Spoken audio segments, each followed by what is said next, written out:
Here we are in glorious Dubai, Automechanika, another exhibition on an international level. We're supporting all of the people here in trying to reduce the global emissions. Such an important cause, and Carbon Clean is here at the forefront.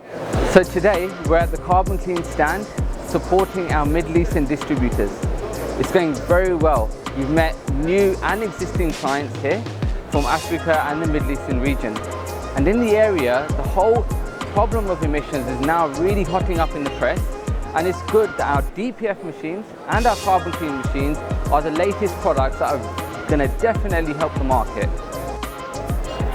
So just this morning from the UK, it's been announced that the UK wants to be a net zero carbon zone by 2050. This is huge news because officially we're saying this is the target. The rest of the countries all over the world will also similarly follow suit. We have products and services that will help the mission go forward.